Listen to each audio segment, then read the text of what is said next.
So welcome back everybody. Today is an episode I've actually never done on the channel before, and this has been a popular request from you, the viewer. So in this cooler down here behind me is a deer that I harvested exactly 6 days ago. I've left it in the cooler, packed it on ice, and what I do is you go out there and drain the cooler off every single day. When you pack it in ice like that, the meat really draws up, it pulls the blood itself out, you can drain it out the cooler, and the important point there is you're keeping your meat nice and chilled, kind of like dry aging it, hanging in the cooler, but it pulls all that wild game taste out. Really, the majority of that's in the blood. So what you're gonna see is I'm gonna pull a lot of meat out here today as we butcher and process. That's what this video is all about. And it's gonna have a pink color to it. It's not gonna be extremely bloody, although I do wanna go ahead and forewarn and caution everybody, today's video is about butchering meat, how we prepare and put up our wild game that we harvest. So I've got a brand new grinder to try out today. I've been slowly stepping up my equipment to more commercial style because I do a lot of this processing. I'm getting away from this cheap entry-level stuff that I've kind of just managed with for years. I've got a busy day ahead of me, but this is all part of harvesting your own animal, basically from field to fork. This is how we do it. Okay, so let's get started. For starters, I have me a gut bucket or scrap bucket right here in the sink that I can put basically everything that I don't want. I keep a large bowl for the majority of my meat that's going to go in for ground venison. So the majority of the meat that we put up every year is burger. We actually haven't bought burger from the store in, oh my goodness, probably 12 to 15 years because we've managed to put up enough venison burger. And then I keep other small bowls here for, there's a couple of roasts that I'll keep and some fry pieces, cube steak, things such as that. All right, so let's dive right in. First piece I grabbed is what we'll go with. This is a back strap off the deer. Now I will go ahead and tell you this was a smaller deer, although this is also Florida. Our average deer weight is 125, 175 pounds is considered a very large deer here. So literally about half the size of what you may harvest in your area, especially if you're up north. Now as far as my back strap goes, I prepare them many different ways, just depending on what I need. Typically I section them up in 3 pieces like this because I like to butterfly them, stuff them, bake them, wrap them, and grill or smoke them. I just made a video doing that on the channel. That's our most popular way. Now you can also cut them against the grain, make you some fry meat pieces out of it, cube steak, whatever you want to do. Now you'll see I also like to use very sharp fish fillet knives. I just sharpen these up whenever I clean my deer meat because this silver skin right here is basically like a sinew. Most people call it silver skin. It's very tough and not something that I want on my meat. So the beautiful thing about the fish fillet knife is I can come and basically fillet this cut of meat just as if it was a fish and that was skin on the other side. Now, I'm not looking to get absolutely every single piece of silver skin off, but check that out. And that last little bit right there, that's extremely tough. The last little bit right there we can just lay right over. That's it. This cut of meat is ready to go. I'll throw it over here in one of these bowls and just repeat the process.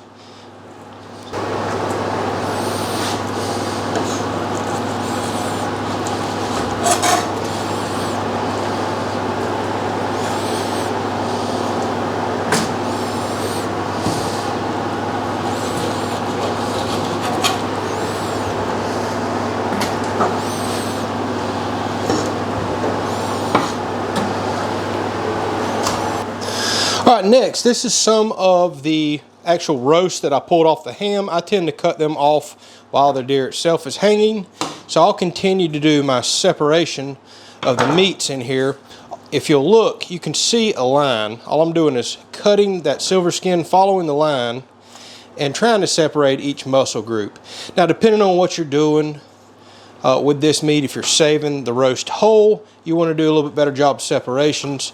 If a lot of this is going into burger, like a lot of mine will be, it doesn't matter because you're going to wind up cutting a lot of this all up anyways in order to fit in the grinder. Now what I like to do is work off as much of the silver skin as I can, especially on a piece that you're going to keep whole. If I'm going to grind one of these up, for example, for burger, I still like to get the silver skin off, but I'm not as picky because the grinder breaks down that silver skin. So there's some extra flap of meat hanging on the side on stuff like this. I'll get that cleaned up, get that fat out of there. I'm trying to save as much as I can. I mean, an old piece like this is no good for nothing other than I'll throw it in the burger bowl. Same with an individual group like this. Just cut it up. I'm not worried about making nothing out of this other than burger. Got a big piece of silver skin on the bottom. Again, I'll fillet it like I do a fish. Try to get as close to the meat as possible. I make for sure I get in between pieces and get fat and all out like this, because that is not a good tasting piece to have. And I'll try to save just about everything I can. Like most people would throw that little chunk of meat out, but let's save it. That'll go through the grinder perfect. Now on pieces like that, especially now that I have me a awesome grinder, I could probably throw that whole piece in the grinder no problem, but just because I'm going to learn it and it's going to be brand new to me today, I like to cut my meat into long strips like that, throw that in the burger bowl, and those feed down into the grinder great. Now here's another piece of meat off the ham. I could cut this up into fry meat. We don't really fry much.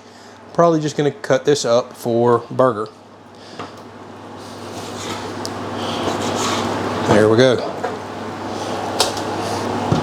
All right, so here is another big muscle group off of the ham itself. Probably my favorite cut of meat right here. I believe you would refer to this as like the top round on beef. So this is the type of the muscle right here that we'll actually put in the crock pot, stew down. You can then shred it and make barbecue sandwiches out of it, stews, all kinds of stuff. It's just a good cut of meat. This is also an excellent piece to cut up into your more tender fry meats and other things as well. All right, and here is probably one of the worst cuts of meat on a deer, and I encourage people to don't throw this away as well. This came off of the neck. You can see it's got a lot of gristle, a lot of very tough meat that's running all different directions. Yes, this is an extremely tough cut of meat, but once it runs through the grinder, you can never tell a difference. That grinder tenderizes the heck out of this. So I encourage people to do not waste anything off of an animal that you're going to harvest. Most people get so scared of the shoulders and neck, and all you have to do is just know how to prepare that. So as far as this neck goes, I know it's all going into the grinder. That's the only way that I want it. So let's just clean up the majority of the gristle. There's no point in cutting down in and separating all the muscle groups in the neck because there's so many.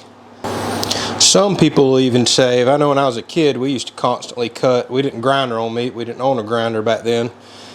But we would save the neck meat for stew meat, something that you can kind of cook down for quite a while, simmer in a pot. That helps break down a tough cut of meat like this as well. All right, so I think you get the point here. Large muscle groups off of the ham of the animal itself, good fry meat, or break down into individual muscles. There's usually about 4 that I keep, especially that kind of top round, top section of the ham. That's my favorite. Crock pot meals actually cook it down as a whole muscle. Everything else slice up into fry meat, stew meat, or throw it in a bowl for grinding. Back straps section is how I like to do it. Also excellent fry meat. A lot of people cut them up in medallion sized chunks for that. And front shoulders, I'm actually leaving them whole. So I've got a very special episode coming up right after this one. I just cleaned up one shoulder a minute ago. I'm making a cooking episode there. Everybody seems to think that the shoulder is one of the worst cuts on a deer, and sadly I see people throw that away and waste the animal, which I do not believe in at all. I'm going to show you an easy recipe on how to cook a shoulder, how to make it nice and tender, and cook it in such a way that I guarantee you family members that think they don't like venison, they'll like it, and you'll never throw another one away because it's so easy to do. So I'm going to finish cutting this up exactly how I just showed you, filled these bowls up, then I'll meet you back here in just a second. We're going to grind into our burger. I'm going to show you how I vacuum seal and package everything and put all this up. All right, so let me walk you through my process here on how I'm getting set up to start putting up all this meat. So I've got everything cut up, and you see then I do it in big stainless bowls. That way I can go stick it in my refrigerator and it's not getting hot while I'm setting all this up. So this is my old vacuum sealer. It happens to have a nice straight bag cutter in it. Although I just retired this vacuum sealer, I still like the cutter. So I'm cutting small 8-inch bags right now, writing the year on it, and I just got me one sweet new vacuum sealer over here. So this is essentially a commercial unit. By the way, today's video is sponsored by Vevor. I reached out to them for this vacuum sealer. I've already used it in another video, and I've got an awesome new grinder we're going to be using today. So here's the heat strip back here. You flip the bar down. I put my bag back in here. You let it, I got the vacuum set very low to only run for a few seconds because it's going to inflate a bag back there that pops the seal up. It's sealing the bag right now. And the unit automatically opens when it's done. And I have one very nice thick seal right there. I'll be sure to put links in the description on everything I used today. In case you're curious about any of this stuff, you can go check it out. But buy your vacuum bags in bulk. You save huge money. I get 100 to 200 feet at a time. I do a ton of vacuum sealing throughout the year. All of our garden vegetables, fish, all the wild game we harvest. All right, so just that quick, literally in a couple of minutes, I don't know how many bags I've made up, a bunch. And that's something I want to brag about real quick with this particular commercial style vacuum sealer. I have honestly been enjoying this the few times that I've used it. I can already tell it's a night and day difference. Step up from, well, the food saver kind of homeowner version that I have. So for starters, I was able to make that many bags continuously. As quick as I could pop them out and stick them in here, it kept sealing, kept going. That's something you're going to notice with the little homeowner versions. They can only seal, depending on the model you get, maybe 3 or 4 bags at a time before they have to go into a cool down mode. They can no longer heat the strip up anymore. It overheats on you. So if you're seriously considering a food saver type unit, you may want to look into these for no more than these cost right here. And it's true commercial quality for what you're getting here. It's a night and day above, well, the typical household models. Now with that said, if you hardly ever do much vacuum sealing, this probably isn't a model that you need. But if you're like me, do a lot of hunting, fishing, gardening, do a lot of vacuum sealing, this right here can pay for itself in no time. Okay, so here's something else I'm excited about. And by the way, I reached out to this company about both of these. Just thought y'all should know that. I knew it was time for me, especially as I'm doing more and more stuff in life and on the channel, gardening, hunting, fishing, things such as that, food preservation. It's time to actually get some real equipment out here that can handle years and years of use, multiple times a year, and literally hours at a time, grinding, processing, sealing, that will constantly put this stuff through. So this right here is a man of a grinder that I got. I've used one of them little tiny household LEM models for the last several years that have plastic gears that eventually strip out. And while it's been a decent unit, it doesn't have near the capacity up top to put a whole bunch of meat in. It doesn't have near the power or throat capacity to put large chunks of meat in. It binds up. Again, it's got plastic gears that do eventually strip and you have to replace them. Thank goodness they offer that. It's just another homeowner version. Again, if you're just not processing a whole lot of meat, that's okay. Me, I do process enough throughout the year, sometimes multiple animals a year as we get more stuff on the homestead. This is going to be awesome right here. So the reason I wanted this particular model right here, one, it's extremely powerful and they make much bigger models than this. I'm talking this joker's 50 something pounds, but what's very important whenever you're looking for grinders, make sure you get one that has, well, let's take it apart piece by piece, a removable throat and chute, so you can actually do some proper cleaning. You'd be surprised at how many models out there have permanent mounted throats and all, and it's extremely difficult to get it nice and clean after you run all that bloody meat through it. This makes my other one look like a child's toy. All right, so let's give it its first cleaning so we can use it. It comes with 2 grinder plates. This is the fine grind plate right here with smaller holes. It's got a big coarse grind plate. It also comes with a sausage tube so you can stuff your own sausage. I happen to have a really nice hand crank sausage stuffer. We'll do some of that on the channel a little later on. I love making summer sausage. And it comes with 2 blades, a spare blade. I like when they include equipment like that because eventually something's going to bind up in here and your blade's going to go bad. Nice big, very heavy auger. Wow. And here's the important part. Get you a grinder, no matter what you get, that has this piece that's removable. Now it's nice and easy to clean. You can take a bottle brush. I can still put a rag and stuff in here. Now you can clean it out. So I'm gonna wash these parts real quick since this is probably still got factory oils and stuff on it. We're gonna get to grinding. I'm excited because my other grinder while it worked, I'll give it credit, it worked. It was so slow. All right, bam.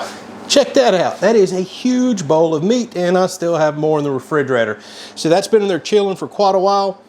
Majority of this is big, nice strips that's gonna get turned into burger, but there's some big chunks of, well, I showed you the nice top rounds of the ham, big muscle groups that we like to put in the crock pot. I'm gonna get those out, put them in the big bag, seal them, and then we can work in this same bowl. While we grind, I put the ground meat right back in this bowl, continue to pull my pieces out.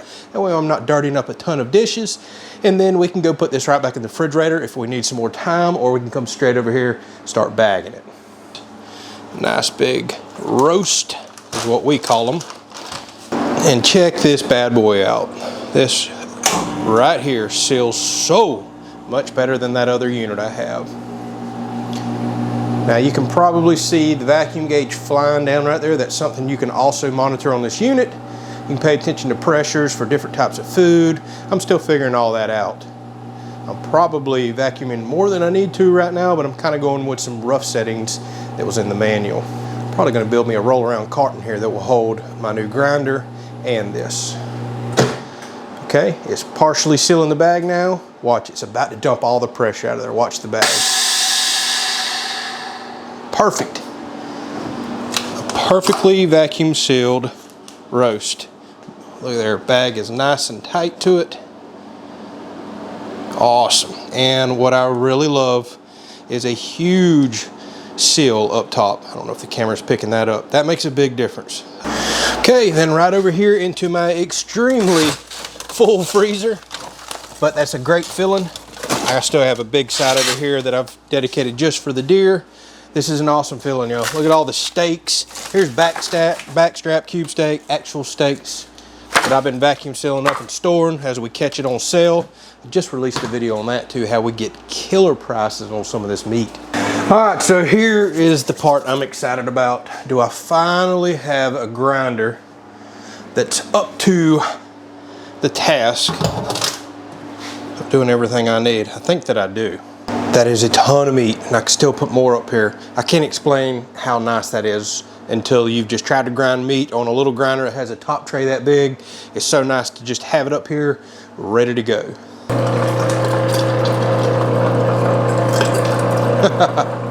As quick as I can put it in there.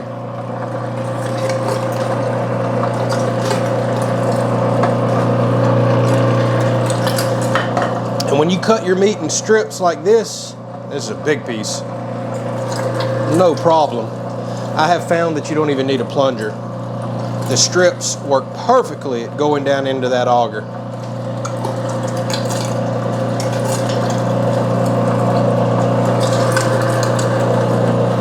Holy smokes, this is so quick. Just as quick as I can put it in there. My other one would grunt and slow down, and if you fed it this fast, it would strip the gear out.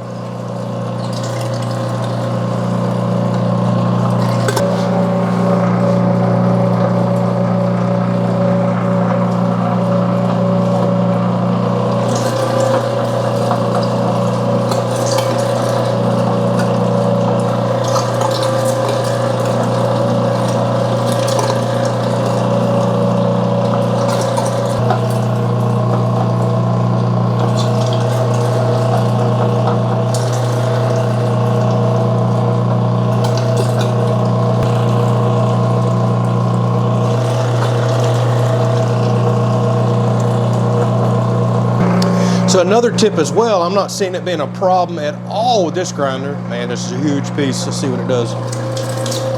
No problem. If you have a cheaper grinder like what I was just running that kind of struggles to grind up meat sometimes, stick it in the freezer on a sheet pan, your strips like this, let them get almost frozen, partially frozen. You don't want them hard, and the stuff grinds up even better. But it doesn't look like I'm gonna have to deal with that on this particular grinder. Oh my goodness, this is just night and day faster than what I had.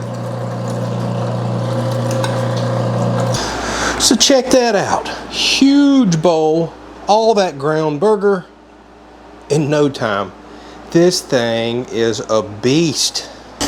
Okay, so I know everybody does burger different. Some people will grind their meat through the coarse plate, which has bigger holes. Then they'll basically double grind, run it through again through the fine plate. Some people go ahead and mix fat in and grind it in. I have found in the past we are perfectly fine with a single grind through the fine plate like I just did, because the majority of the burger anyways, well, it's just going to get browned up into little balls, you know, for spaghetti, tacos, things such as that. So we're not super picky about the way it's ground. Now you're probably also going to say, hey man, okay, are you adding fat? Where's the fat?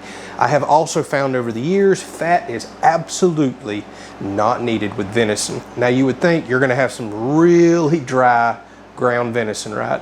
No.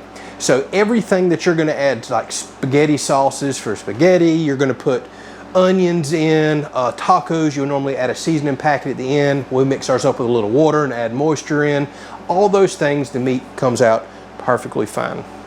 Whenever we mix and make meatloafs with this, we're putting green peppers, onions, Worcestershire sauce, Italian dressing, all kinds of other stuff. Tiffany makes her meatloaf a little different than mine. We're adding eggs. You're adding tons of moisture there. It doesn't dry out. The only thing I have found that doing it this way is a hamburger. And that's no problem. What I'll do whenever we're gonna grill some hamburgers, I'll get some like hickory smoked bacon, dice it up into tiny little cubes, mix it all in with my burger. Now I have that fat and that moisture content that I need as I'm grilling my burgers. The only thing I'll do now that I'm adding pork to the inside is I cook my burgers to a little bit higher temperature to make sure the pork is done and it's nice and safe. So trust me, you're not really missing nothing by leaving the fat out. Actually, what that helps is fat's the one thing that does not freeze well in the freezer.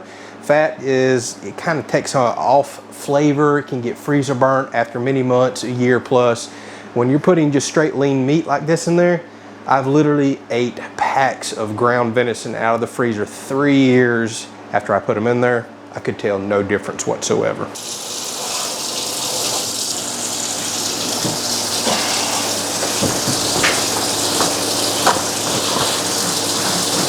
Now, the one thing you're not going to see me do today that oftentimes I do is I'll cut up hams in some larger chunks like this, same with the back straps, and run them through a cuber that I have. It actually has slicing blades.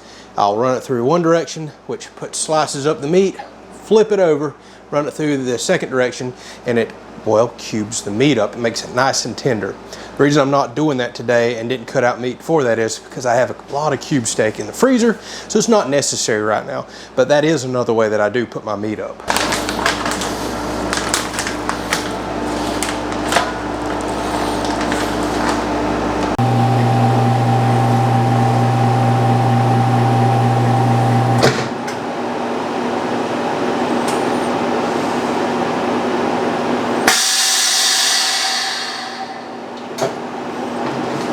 Okay, I'm down to my last 2 packs of burger, and there's something I just thought of that I really wanted to share, and one reason why me and especially my wife Tiffany loves vacuum sealed burger. So I'll go ahead and start patting it a little bit thin like this before I stick it in the vacuum sealer. Pull this one out that just got done. That one started, and even though this is vacuum sealed nice and tight, you can still move the meat around in the bag. I'm trying to get it nice and thin. So this does a couple things. Now it stacks in the freezer, doesn't take up a whole lot of room, and you can just stack a ton of meat. But here is the key. So a lot of people put their ground venison in those round, you'll see them, big 1-pound pouches. Well, that doesn't require you having a vacuum seal or anything else. It's just a quick machine. You stuff that round bag, you twist the end, you put a little hog tie or some sort of clamp on the end, you throw it in the freezer, and then you've got a bunch of what looks like Jimmy Dean sausage packages. That's great, but there is one big difference between that and this that we have found out over the years. So how many times have you gotten home from work or whatever, you don't know what you're going to cook and we've got to throw something on? Well, you can forget pulling one of them big packages out of the freezer. It literally takes them 1 to 2 days at least to thaw out because it's such a thick block of frozen meat. Whenever you have your meat in a package that thin right there, what Tiffany and I have found is, whether she's got the Instapot out or just a frying pan and just, okay, we need to whip up something quick, let's make spaghetti, for example. You can take this straight out of the freezer, since it's so thin, cut the bag open, stick it right on a hot pan. It starts thawing out immediately. By the time you flip it over, this side's not even brown, but it's changed colors, it's falling apart. It thaws out so quick you can actually cook frozen burger anytime you need a last minute meal. Okay, well, that is how I process my deer, with the exception of occasionally I'll do some cube steak. And if I harvest another one this year, we'll do that. Although we've got a pretty good stash of meat, and if I do harvest another deer, I plan on getting more into summer sausages and jerky, which I'll also include on the channel. Don't forget, coming up right after this video, in the next day or two, I'm gonna post a shoulder that I'm cooking right now. It's actually out there on the smoker, but we're technically not smoking it. It's a really easy way to cook one. You can do it in your oven. You're not gonna wanna miss that episode. So a huge shout out and thank you to Vevor. They've been just an amazing sponsor of the channel. They've always answered the call anytime I've reached out and said, hey, products like this big grinder and especially that vacuum sealer, I love it, would really benefit the channel. I could show it off. They have worked with me and they're helping me build an amazing process room and giving me products to make content for y'all, showing you new things out there. So hopefully y'all are enjoying that. Links are in the description for either of these products. You're going to see them used a lot on the channel, especially once that spring garden gets in. This thing's going to be running non-stop. Thank y'all so much for watching. We'll catch you on the next video.